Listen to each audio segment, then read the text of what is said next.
Good morning class 8। हम लोग भारत की खोज के अंतर्गत आज महावीर और बुद्ध वर्ण व्यवस्था भाग को पढ़ेंगे। तो चलिए शुरू करते हैं। जैन धर्म और बौद्ध धर्म दोनों वैदिक धर्म से कटकर अलग हुए थे। यानी वैदिक धर्म में जो कुरीतियां व्याप्त हो गई थी उसके विरोध में ये दोनों धर्म उठकर खड़े हुए और उसकी शाखाएं थे। यानी वैदिक धर्म के क्या थे, ये शाखाएं थे। पर उन्होंने वेदों को प्रमाण नहीं माना। जैसे वैदिक धर्म के आधार क्या हैं, वेद हैं। उन्होंने यानी बौद्धों ने, बौद्ध धर्म और जैन धर्म ने वेदों को आधार नहीं माना, प्रमाणिक नहीं माना। तमाम और बातों में सबसे बुनियादी बात यह है कि आदि कारण के बारे में वे या तो मौन हैं या उसके अस्तित्व से इनकार करते हैं। कि जो आदि कारण है वो, उसके बारे में उनका कोई ये दृष्टिकोण स्पष्ट नहीं है। या तो वो चुप्पी साध लेते हैं या फिर सत्य को पूरी तरह से नकार देते हैं। दोनों अहिंसा पर बल देते हैं। ये सबसे बड़ी उनकी विशेषताओं में से एक क्या है, अहिंसा परमो धर्म। यानी वे अहिंसा पर जोर देते हैं और ब्रह्मचारी भिक्षुओं और पुरोहितों के संग बनाते हैं। उनके नजरिए एक हद तक यथार्थवादी और बुद्धिवादी। उनका नजरिया क्या है, यथार्थवाद के धरातल पर स्थित है और वे बुद्धि से ही उसको विवेचित करते हैं। जैन धर्म का एक बुनियादी सिद्धांत यह है कि सत्य हमारे दृष्टिकोण की सापेक्षता में होता है। इसमें जीवन और विचार में तपस्या के पहलू पर बल दिया गया है। जैन धर्म में और बौद्ध धर्म में क्या किया गया है, जीवन और जो विचार है तपस्या का महत्व बहुत है, तपस्या के पहलू पर जोर दिया गया। जैन धर्म के संस्थापक महावीर और बुद्ध समकालीन थे। यानी दोनों का समय एक ही था और दोनों क्षत्रिय थे। बुद्ध की मृत्यु ईसा पूर्व 544 में 80 वर्ष की आयु में हुई और तभी बौद्ध संवत शुरू हुआ। यानी जब उनकी मृत्यु हुई उसी समय से बौद्ध संवत की शुरुआत हुई। और इनकी मृत्यु कब हुई, प्रश्न पूछा जा सकता है कि बुद्ध की मृत्यु किस वर्ष में हुई, तो 544 ईसा पूर्व, यानी ईसा मसीह के जन्म के भी पहले। और कितने वर्ष की आयु में मृत्यु हुई, तो 80 वर्ष की। इतिहासकारों ने बाद की तारीख यानी ईसवी पूर्व 487 दी है। यह अजीब संयोग है कि मैं ये पंक्तियां बौद्ध संवत 2488 की पहली तारीख को बैसाखी पूर्णिमा के दिन लिख रहा हूं। बौद्ध साहित्य में लिखा है कि बुद्ध का जन्म बैसाख यानी मई जून के महीने में इसी पूर्णिमा के दिन हुआ था। इसी तिथि को उन्हें बोध प्राप्त हुआ था और अंत में उनका निर्वाण भी इसी तिथि को हुआ था। यानी किस दिन, पूर्णिमा के दिन। और वो भी कौन सा, देखिए बैसाख वाला। बुद्ध में लोक प्रचलित धर्म, अंधविश्वास, कर्मकांड एवं पुरोहित प्रपंच और उसके साथ जुड़े हुए निहित स्वार्थों पर हमला करने का साहस था। देखा जाए तो ये दोनों ही धर्म जो वैदिक धर्म में कुरीतियां, अंधविश्वास, आडंबर आदि जो व्याप्त हो गए थे उसके विरोध में ही ये उठ खड़े हुए थे।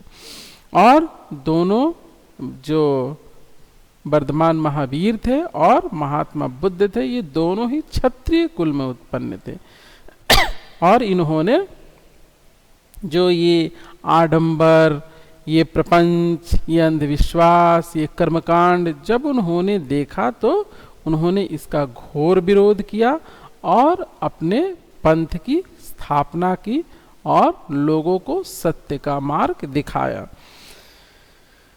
उसके साथ जुड़े हुए निहित स्वार्थों पर हमला करने का साहस था। यानी जो चीजें, अंधविश्वास वगैरह जो वैदिक धर्म में व्याप्त हो गई थी उस पर उन्होंने सीधे सीधे प्रहार किया, कोई संकोच नहीं किया।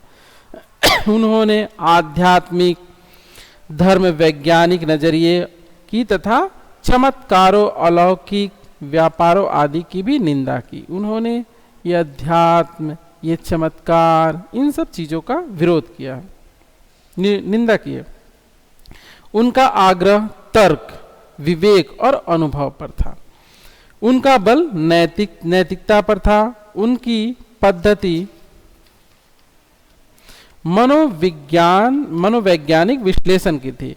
ऐसा मनोविज्ञान जिसमें आत्मा के लिए जगह नहीं।